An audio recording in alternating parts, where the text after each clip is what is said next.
Not since Gough Whitlam went to China in the early 70s has there been such anticipation about an Australian visit to America's biggest strategic rival. I can't think of a trip by an Australian Prime Minister since then, in the last 50 years, which will be scrutinised as closely as this one. Nearly 2 years after his first prime ministerial journey to China, Anthony Albanese will return this weekend with a delegation of corporate heavyweights, including Andrew Forrest and senior executives of BHP and Macquarie Bank. There is the tantalising prospect of fresh deal-making. China's an important trading partner for Australia. 25% of our exports go to China. What that means is jobs. And one of the things that my government prioritises is jobs. Albanese is keen to keep up the momentum after negotiating an end to Beijing's trade hostilities in his first term. But he's also facing criticism that his relationship with Xi Jinping hangs a lantern on his inability to secure a meeting with Donald Trump. This is the fourth meeting that the Prime Minister's had with the leader of China, but this is a totalitarian regime. We've got to understand that.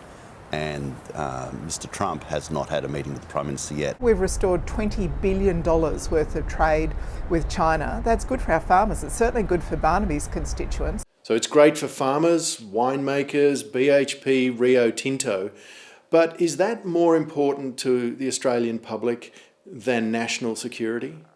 I think the Australian public is keen for the economic relationship to continue, but there remains a deep-seated fear and phobia about China's ultimate intentions.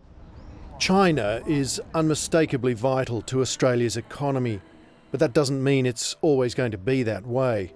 John Garneau is a former advisor to Malcolm Turnbull and now helps investors understand China. He believes Xi Jinping is retooling his economy for trouble ahead, cutting China's reliance on Australia and other Western partners. I guess this is the flip side of Australia's opportunity and its challenge. The opportunity is to make the most of the kinds of trade opportunities that are being opened up right now.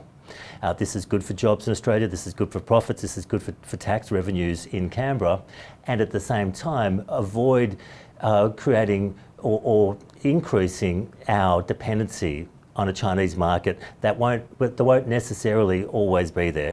Alongside the inevitable panda diplomacy, Albanese will likely be tough on China, albeit behind closed doors.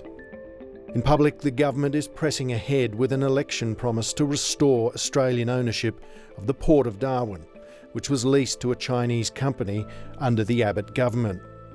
But there's pressure to do more, like pushing China to release the Australian writer who was handed a death sentence last year on espionage charges.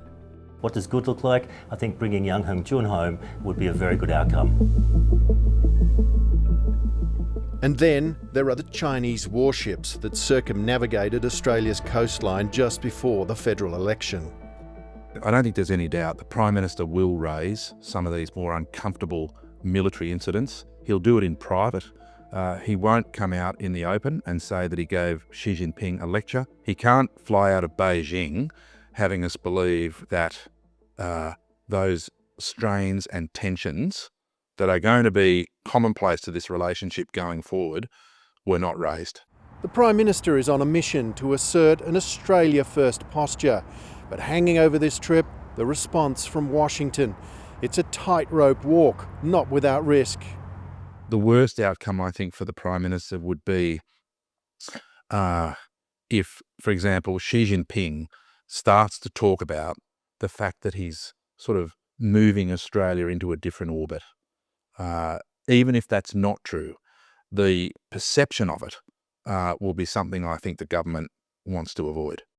If it looks like the Prime Minister is celebrating trade opportunities without paying due attention to the risks and the challenges, I think that there's a chance that could be mischaracterised by China in a way that's disadvantageous to Australia.